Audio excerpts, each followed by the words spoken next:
Greetings and welcome to episode 8 of the Sales Matter podcast. My name is Temba. I'm your host and the founder of Sales Matter. We are a consulting company passionate about developing Africa. We believe so much in data, technology, and innovation. This is why on a weekly basis we bring to you subject matter experts to come and delve into these topics to help you answer most of those burning questions you have in your business. Hopefully, this will help you elevate to the next level of your success, either at a personal level or even at a professional level. Today, I'm sitting with Tharien, Head of Marketing at Deloitte Africa. Welcome. Thank you. Thank you for having me, Temba. Thank you so much. We really appreciate your time. We understand you're always on the move, always on the go, adding value to your clients. For all of our guests that have always been, open to this type of discussions, we appreciate that because this is really giving back. We understand that there's an element of, consulting, commercialization of time and all these type of things. But I mean, we appreciate this time that you give to our viewers to learn, one or two things from you. So before we get going, I just want to give an opportunity to introduce yourself to our viewers.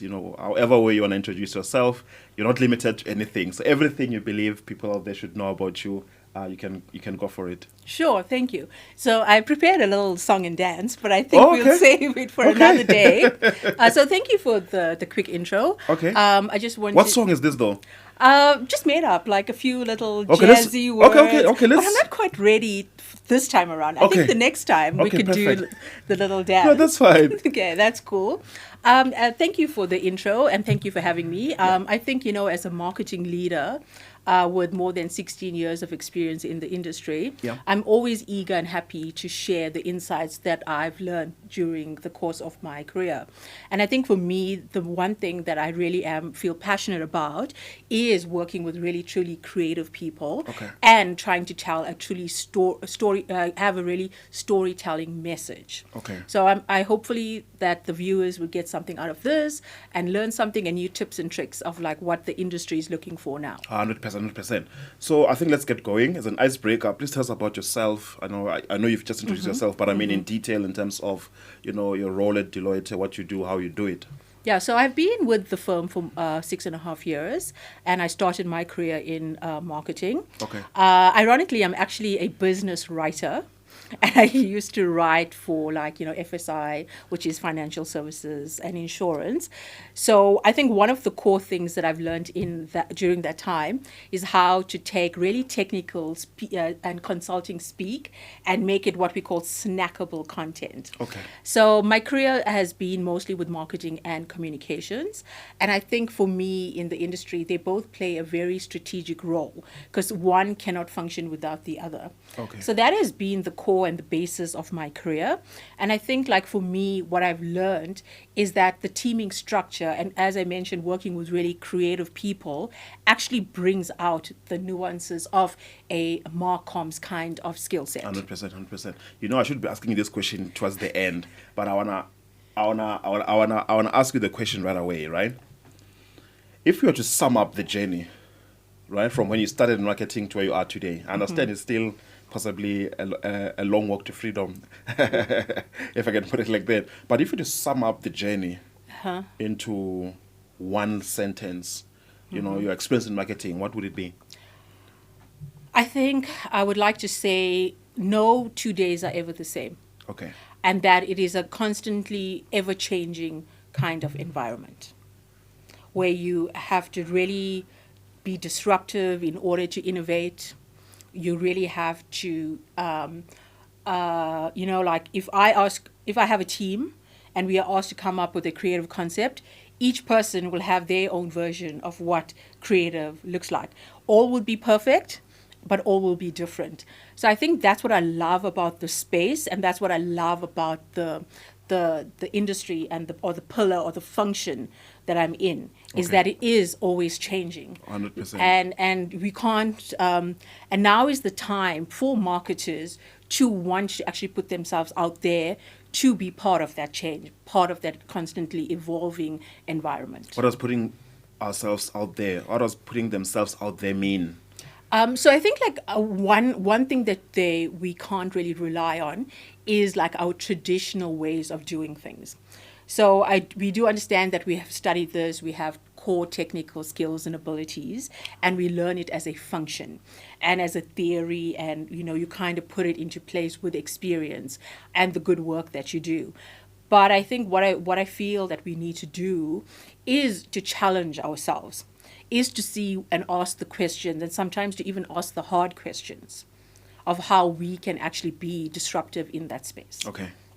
I want us to make this as practical as possible. Mm-hmm. What would challenging ourselves mean? What are we doing? Is there a specific thing, a specific activity that we should be doing? And if yes, what is it? I think marketing. I think the thing is we need to understand that marketing is not a silver bullet. Okay. I think that many organizations and many industries think that when you need to come up with a creative concept, when you need to change things up, when you have to rebrand, when you have to go into the marketplace, that you really need like this big, bold, brash kind of reinvention. Sometimes I think it's the little changes that you make, and that can actually be the shift change in making a difference. Okay. So, for example, like back in the day when BMW came out with their 3 Series, and they were, totally innovative. It was all about their machinery. It was all about their high performance and their delivery. So then it challenged Merck. And Merck had to also go into the marketplace, and that's why they came up with their C series, right? So it's those kind of like understanding the environment, be willing to change, knowing what your customers want. So that was a big change, right? 100%. I mean, I also mentioned that it can be the little touch points and the little changes that you make. For example, like Woolies, when they wanted people not to use the plastic bags, then they started the change of like having folk put the if you have too many of the cloth bags up there, that you can reuse it. Yeah. So it is still the brand, it is still the storytelling message of it, but it is a mind shift. It's a change in the mindset to get people to like understand the brand, to know what the brand and what the brand's value stands for. Okay, so earlier you talked about, as marketers, knowing what our customers want. Is that an element of data? 100%. Okay. I think the data, so data for me is something really integral and really crucial to understanding, because then you can really personalize what your clients want, what your customers seek, so that you can get to them and kind of get into their mindset before they even know what they want. Okay. That makes sense. We've heard about those stories back in the days where I believe, Steve Jobs was praised for that, right? Or Apple rather was praised for that. You've got to know what your customers, want before they know they want it. And this is why we found people, sleeping on this Apple thingy, waiting for that launch, all this type of things.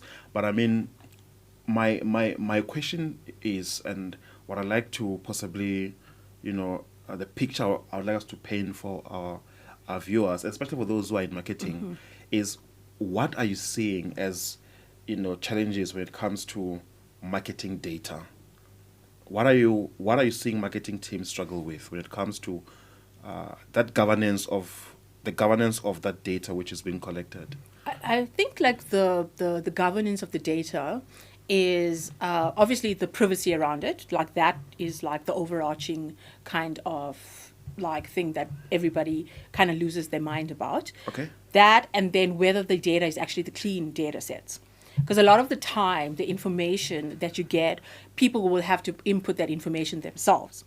And because like me, Joe, the builder, Bob, the builder, whoever, have to put in the data, there's a very strong chance of like user error or data input error.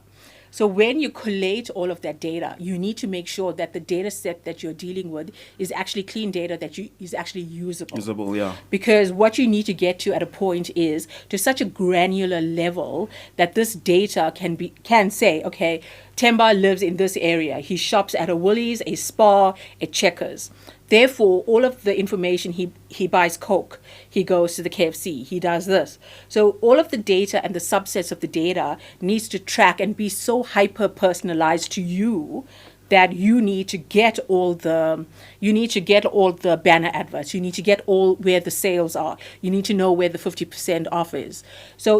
But if you initially do not input that data, or that data is not captured correctly, then it's kind of 6 of one, half a dozen of the other, because I may understand, but I also may get it totally wrong. Maybe you're passing through the neighborhood, therefore you're shopping there.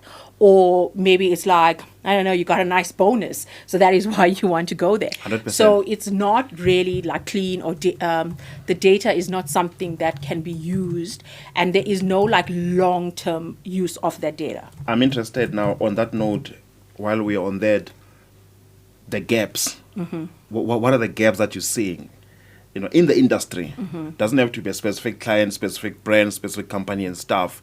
What are the marketing gaps that you're seeing, in the spaces that you actually operate in?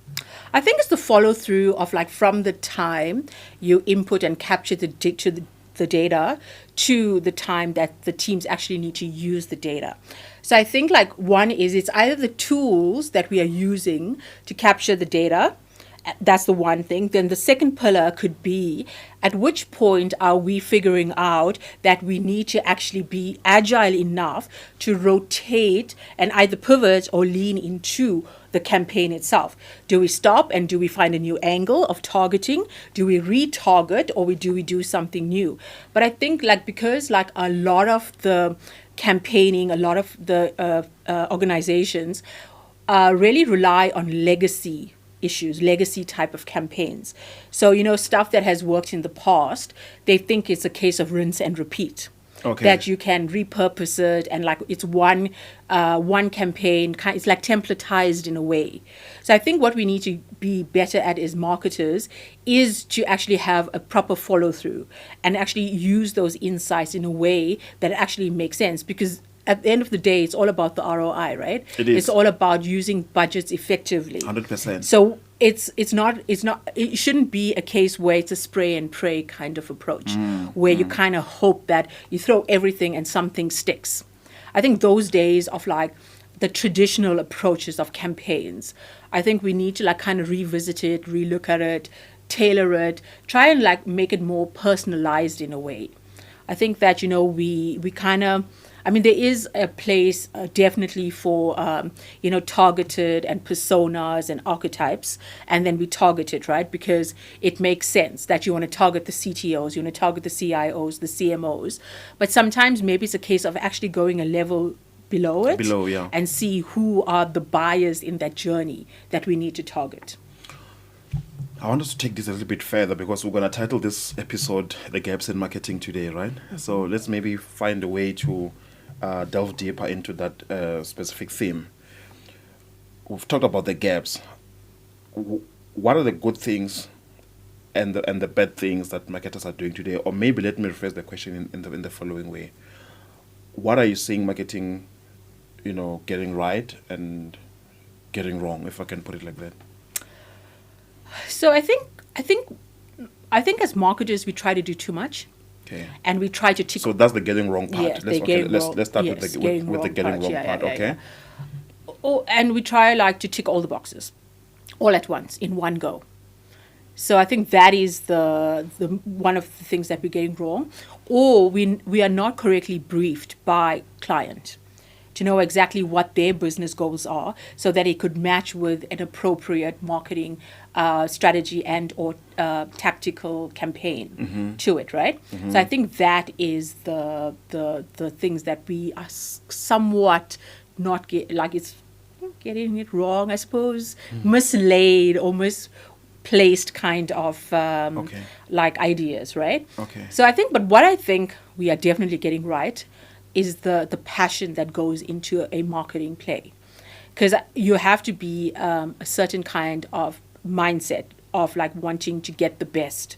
So I think what I love about like the getting right part is that nobody can deny that, marketers in general, there is like a fair amount of passion that we actually want to do the right things. Like we want to do try to achieve what we think the business wants us to achieve.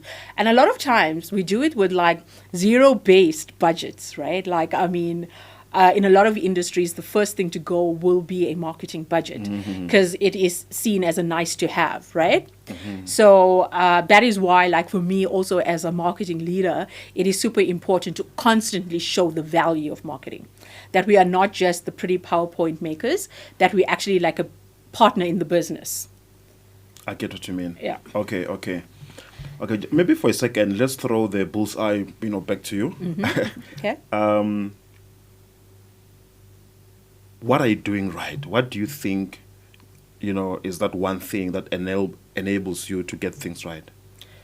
I think what we've learned, and it was quite a, how can I say, I wouldn't say like a bruising of the ego, but we had to like really challenge ourselves to do less with more impact.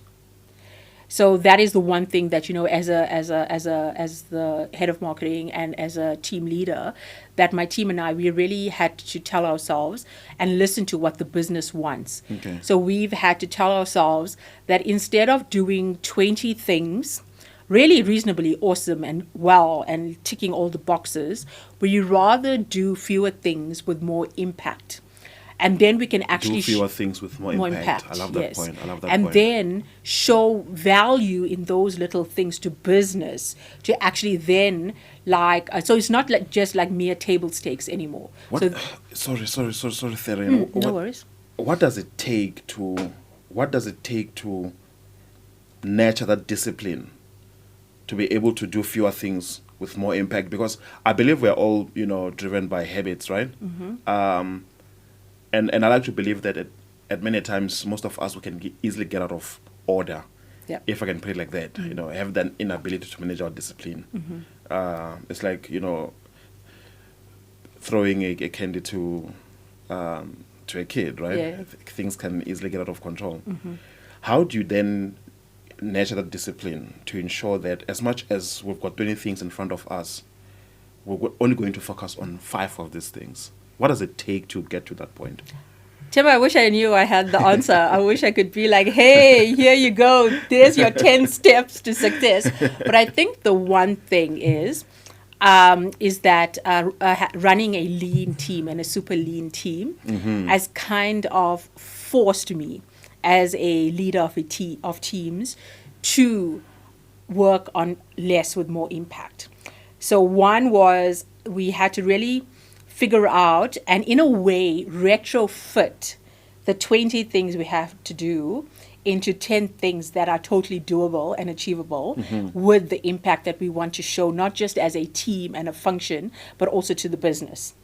So may not really answer your question. So I think one is like when you run a lean team or a super lean team, you have to work with like a really crunched bandwidth and capacity issues, but also get the best job done.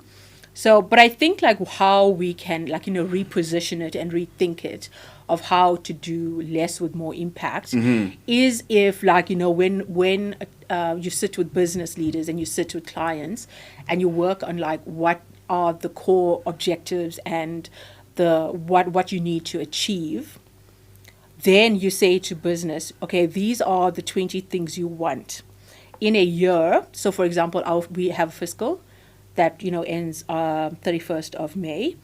So one way is to actually put it into H's, H1, H2, then put it into quarters. Then I think it makes things more achievable to say in Q1 we have 3 months. These are the big ticket items. These are the bold plays that we want to achieve. Let us achieve it. Then go per quarter. Then I think those are more measurable and they are smart goals. 100%. Yep. Can the data help us in that process?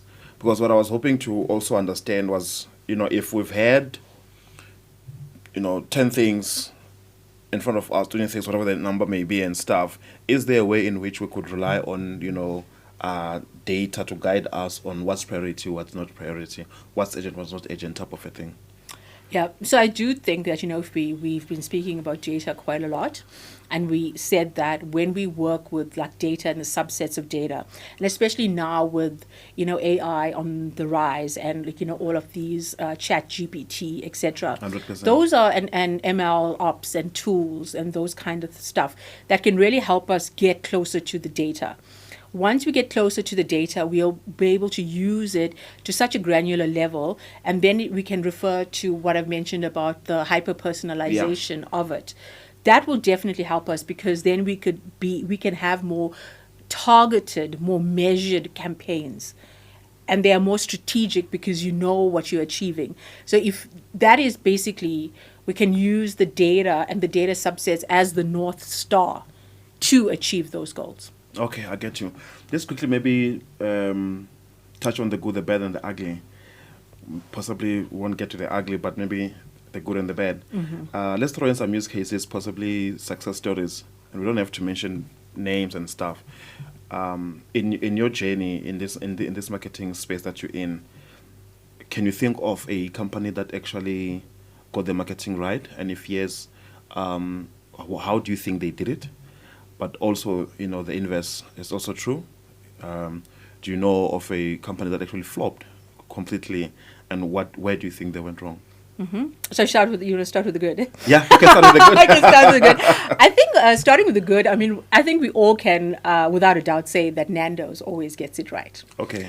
Whether it's quirky, whether it's a little bit tongue-in-cheek, whether it's a little bit like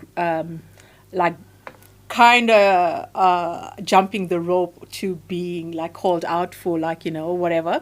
I think they have really done their research, their targeting.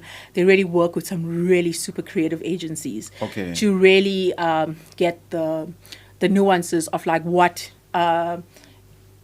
like the South Africans are talking about, like whether it's a political thing, whether it's a social thing, whether make it relatable, right? Yes. Whether it's like about a rapper or whoever, right? Yeah. Like I think like as South Africans, we all can relate to that, and also like who doesn't like chicken, right? So I think they get that right. So they really get that right, and I think it's a mix of using data, but I think more importantly, they understand the audience. Okay, they understand. And they understand the environment in which they're doing business. 100%. So I think that is an organization that is like, getting it right. Okay.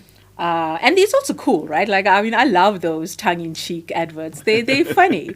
100%. So that's what I love. And then in terms of like organizations that kind of get it wrong, I think for me, the one that stands out is Dolce and Gabbana. Okay. I think, I don't know, it was a few years ago when they launched a campaign, and it was so culturally inappropriate and insensitive at that time that we, like even you kind of asked the question, like, did you do your research? Do you know what you're doing in that marketplace? So I think for me, that was like one company that did not understand the environment they're working in. They did not understand their target audience. They thought that, being like a little bit risque in their marketing approach was appropriate. 100%. But I think they got it a bit wrong. Okay. And then I think it was Tresemme, right? Like, who had that big brand flop with clicks, etc. So I think it's there. And I think like what got them in trouble a little bit and a whole lot then later was not understanding where you're doing your business and who you're targeting. Okay. And not understanding cultural relevance. Demographic dynamics of that specific market. Yes, and cultural sensitivity. Okay. Yeah. 100%. And I think I can relate to what you're saying. I love it so much because when I then, travel to other parts of Africa, I can see these differences, right? And I believe that the mistake that we make many a times, and is the mistake which I believe I was making as well, because you want to almost, copy and paste. You believe what works in South Africa, you can simply replicate in Nigeria, in Kenya, in Tanzania, wherever. But you realize that actually, the economical aspects are different, the social aspects are different, the political, the cultural, issues, are quite diverse and stuff. So it's quite interesting. Speaking of, Africa, what are you seeing as major differences when it comes to, how other parts of Africa do their marketing? So maybe you could use, benchmark South Africa versus Nigeria. I don't know which market you are mostly exposed to, but you could use two markets that you are quite familiar with, and maybe take us through those type of differences that you're seeing. So I think the you actually touched on the point about one of the big differences is for the longest time I think that and especially in our environment, South Africa has always been seen as like the two folds. One is like the know-it-alls, and like the rest of regions or rest of Africa. African countries, they would think that we know everything, so therefore we just want to give them a version of what good looks like, and we want to send it over, and then they just need to like customize it according to their marketplace or their environment, right? And for the longest time that has been a very like global kind of thinking, where like you have a global message and then you think it will translate worldwide. But I think a lot of times is that when a message is very global, you kind of miss the point completely. Okay. So that's the one thing. But then the second thing is that I think that the rest of the regions, like you mentioned, like West Africa, right? We can like talk about them, is that their kind of environment is also very different. They have like you mentioned, the socioeconomic gap. They are, in lots of ways, they are more robust in certain areas, in certain industries, whereas we are still lagging behind. But in some areas, we are the forerunners, whereas they are still trying to play catch up. So I think like how they do like marketing is not really any better or any good. I just think it's different. Okay. It's their approach is different. Like it's in the verbiage they use, in the style that they use, in how they want to target their audience. Yeah. Like for one thing in particular, for example, like in Kenya, you wouldn't believe, but they still rely on SMSs to get their message across. Because they feel an SMS on your phone is something that they would want to receive. Whereas in our environment, we think we have to be on LinkedIn. You have to do an Instagram story. You have to do something on X. But in their world, and in a lot of other regions, for them, it's like the longer form of content. Like they would rather put a full page advert in a newspaper. Because in their world, with their feedback, with their AVEs and etc., they feel that a longer form article is something that will get more eyeballs on it than a LinkedIn or another social media post. Okay. Sure. This is really interesting. I want us to. You've mentioned AI a little bit earlier. And I'm really interested in your opinion when it comes to artificial intelligence, in relation to marketing and bringing the data aspect into the picture and stuff. How do you see marketing evolving, going forward because of all these innovations which are actually coming up? The AI innovation, to be specific. Yeah, so I think it's again, it's everything in measured approach. Like I think for me, there's one thing we need to understand, like with ChatGPT and all of these tools, is that at some point, because you're trying to take a language and make it sound like a human wrote it, but you're still asking the same program to write it. So at some point, they all are going to sound the same. So, for example, for me, I love content and I love writing. And then when I can spot when a chat GPT or an AI tool has written something. Okay. Because there's always the same 3 words that they will use all the time. What word is that? Do you know? So the word is leverage, Okay. linking together, and collaborating. Okay, so those are the most common words. Those are the most common words that you'll find in the thread of something that is that AI has written. Wow, I need to start using those words more often so I can possibly look smart. Or generic. Okay, it could be the opposite. It could be the opposite. Yes. Okay, just kidding. But yeah. Yeah. So I think, I mean, I love new tools and solutions. I love anything that can get us to be better and smarter and like, work effectively. But I think, I believe, when I mentioned at the beginning that it has to be authentic, and it's also the privacy around it. So I think what we would not want is, for example, like a lot of organizations, they have their own specific nomenclature, their style guide, the verbiage they use, how they would like to message and position what their corporate like identity is. So what happens is if you're going to rely too much on like AI tools to actually like, firm up and write that, it kind of loses the messaging of what you want to say as a business, as a firm. Like that storytelling, value add, and that nuance that makes you like a Deloitte, that makes you a Nando's, that makes you an UPSA. It makes it a little bit flat. Okay. If I may say so. So I think we need to use it and use it effectively. I don't know what the sweet spot of trying to get it to be that way. But maybe one of the ways of using it is really to put in like data points or keywords and see what happens, and then get an actual human like a Temba to write it out, to make it sound like how you'd want to sound to the marketplace. Okay. So I think that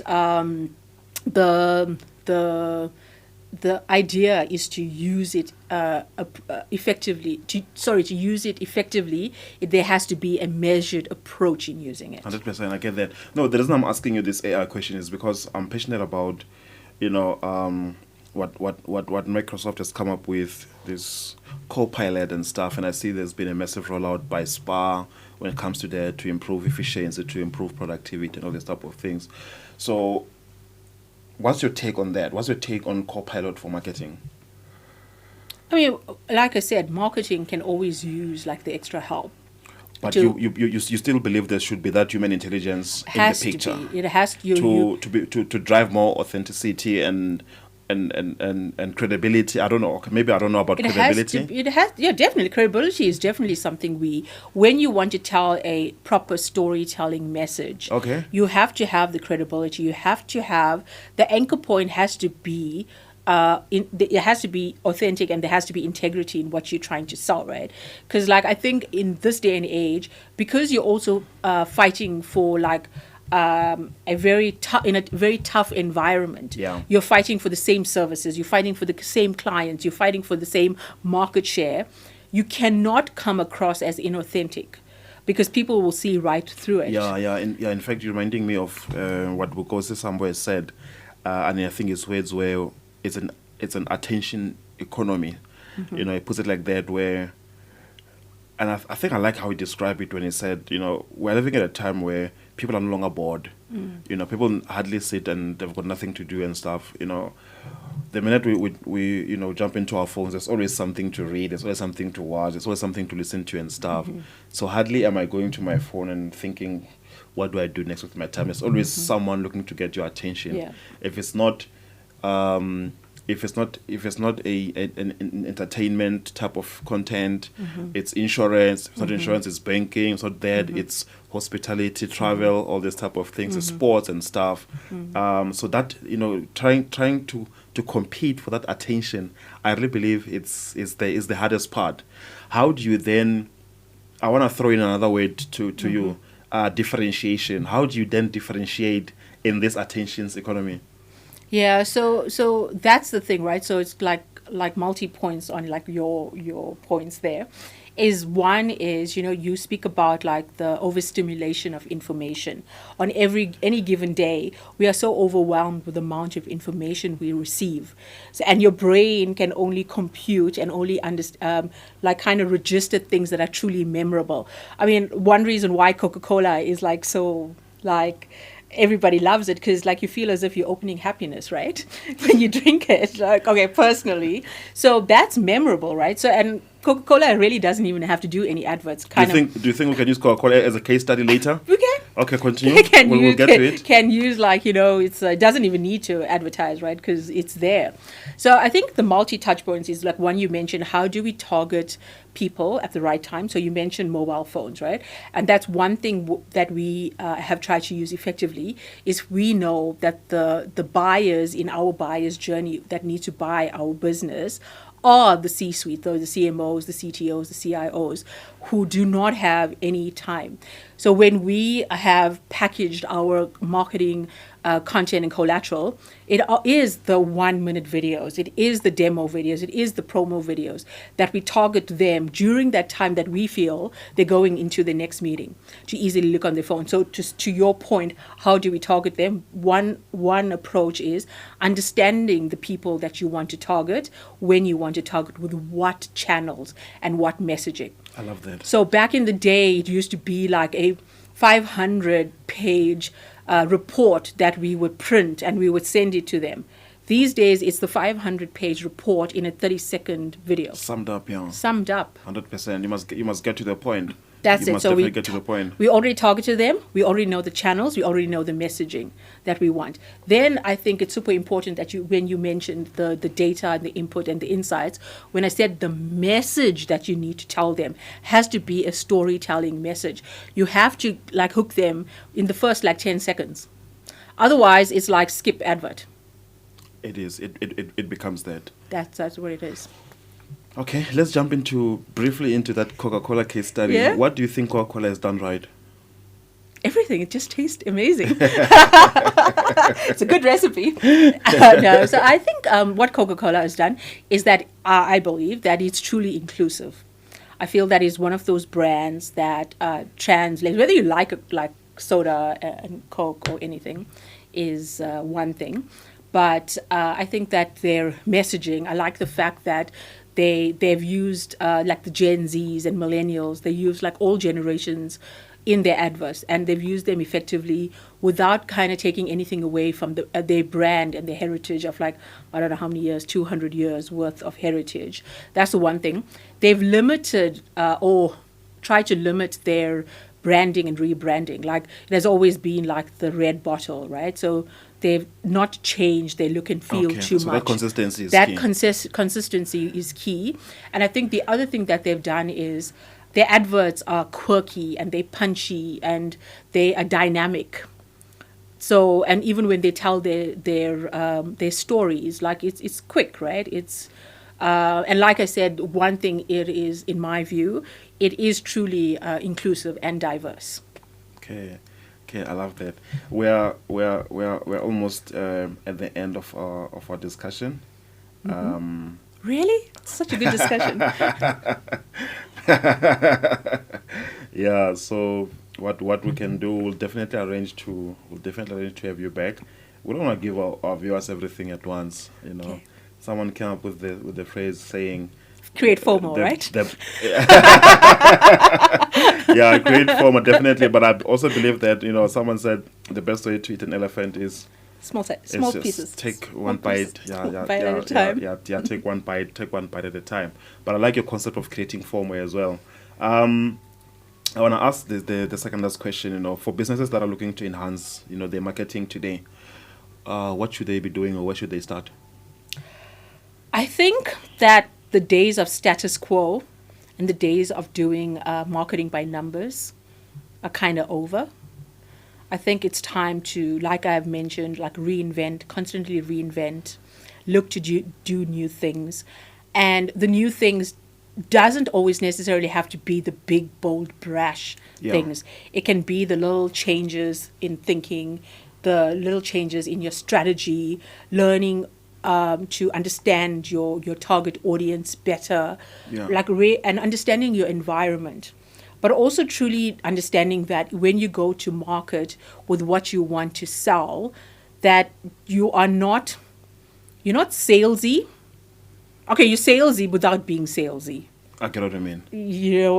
So whether it's whether you can still sell your good work, your story, but maybe bring a client who can tell that story for you. Because having somebody else validate the good work that you have done kind of reinforces It does. what like you are doing in the marketplace without you standing up there and saying, yes, this is me, this is what we can do. Okay. And then talking about trends, I have a feeling you've answered this question, earlier on, but just to, bring into more perspective for our viewers. Coming to marketing trends, how do you see, marketing evolve in the coming years? I think the way we are headed now is like over and above using data and insights more and more effectively. I think what people are also looking for is more immersive and more experiential type of marketing activities. And, a lot of like the beverage companies do it well, like Heineken, they all do it like really well, where they actually create experiences for their client or their customer base. So I think something as simple as, back in the day, if you had a report that you wanted to launch, you would invite 100 people. You will stand up there and show them like a PowerPoint presentation and hope for the best. These days, people are looking for more for panel discussions, more Q&As, more roundtables. Okay. It's a time where you have a meeting of the minds, like all the influencers in a CMO space, in a CTO space, come together, and like whether it's industry agnostic or specific to an industry, 100%. you kind of like just talk about the insights, the challenges, what is the solve for. So I think that's what where marketing is headed. It's not just an event where you get the folks in and you give them like a soggy croissant and a cup of coffee and kind of hope that you kind of land your message. Now people actually want to share, they want to debate, they want to ask questions, they want to have a voice also in the conversation. So I think it's those kind of things that where the changes are happening. That's the one thing. Then it's like the how to use social media. I mean, there has been like a kind of underpriced and undervalued, like the pillars that we use, like LinkedIn and X and Instagram, etc. So I think now is how we use it effectively to target our audience. How do we segment them? Do we use in-mailers now to send out reports? What do we do? How do we target them on social? Without also overwhelming. Overwhelming them. And like we mentioned already, the information overload, right? Yes, 100%. So I think it's all of those little touch points where as marketers, in terms of like innovation and trends, we can see a whole evolution of the trends. It's quite interesting to me, and I'm hoping it is for our viewers as well. How do we know, and how much runway do we have today until we decide this is not working? I think we're in a space and time where people like they want instantaneous kind of hits, right? So it's a do or die kind of environment. 100%. And especially like, we mentioned budgets being tight. A lot of the time there's like, you work with a zero-based and or minimal budgets and you need to get like bang for your buck, so to speak. I think because we're in that space where it's like they want the quick wins, like leadership want to know like the next, they want to know what the ROI is, they want to know what the impact is on it. I don't think we have a lot of runway necessarily. Actually, it's gotten shorter in my view, but that is why it is important that we know when, like, now the corporate speak comes in, when to pivot and when to lean in. Yes. And when to know what is working and when to know what is not working. And then actually be cognizant of it and then say, this is not working, we need to like relook at it and see how we can actually make a go of it. This last question is very interesting. I love it so much and I'm interested to hear how you're going to approach it. How do you deal with competition in your own space? So I love competition. You and do? I think I'm also highly competitive. Okay. I mean, not just in Uno, in not just in card games. I think that, for me, I don't see it as pure competition. But if you want to see it from a pure competition point of view, I think that is good because it always asks you to lets you ask the questions and also know that you have not plateaued and this is not your comfort zone. Because I think comfort zone is where like careers go to die. So you need to, if you want to use competition, you can use it as healthy competition. Okay. And you can use it as a base to ask the questions, to learn and seek to do better and be better in our space. personally, I love working with other marketers in this in my professional services environment and in other industries, because I think it gets us to challenge ourselves and ask ourselves the questions, because a lot of times the challenges we face are the same challenges. Yeah. And the highs that we have are also like it's a shared success in the end, because we can always leverage and learn of each other. I love that. Thank you so much. Cool. Tharien, we've come to the end of our discussion. Ah, shucks. I love these discussions because when we start, because you're not sure how it will go and stuff.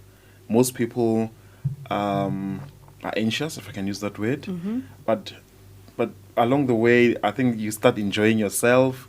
By the time we get to the end, you don't realize, time is gone. Time's gone, and you still want to go on, right? Mm-hmm. Okay, no, don't worry, we'll have you back. Please look into this camera. Mm-hmm. This is freestyling, okay? Oh, freestyling, okay. Yeah, so anything, last words, advice, suggestion, recommendation to our viewers, anything you would like them to possibly, questions you want them to start asking themselves, anything you want them to start thinking about and stuff, you can go for it. Okay. So I think that, when you're truly passionate and you love what you do, then you will always seek to do better, be better. And then I think it gives you a good space to actually ask the tough questions at times. As marketers in a super tough environment where we have limited everything, I think now is the time for us to really figure out like our next. And in figuring out our next, we can use, the tools available to us, the people, the influences, the skill sets that we have to really amplify whatever we want to do in whatever business or environment that we are in. Okay. Thank you so much. I don't know whether that was lame. No, that was beautiful. Thank you so much. Thanks for coming through. We hope to have you back. I know we're going to have you on some of our sessions, some of our summits, which wanting to bring marketing professionals, practitioners in a space to start leveraging, learning from each other type of a thing. But for now, it was a pleasure having you. Thank you. Thank you so much. Thank you very much, Timber. And thanks to you, our viewers. This is the Sales Smarter podcast. I'm hoping you found value in that discussion. Hoping to catch you on the next episode. Cheers for now.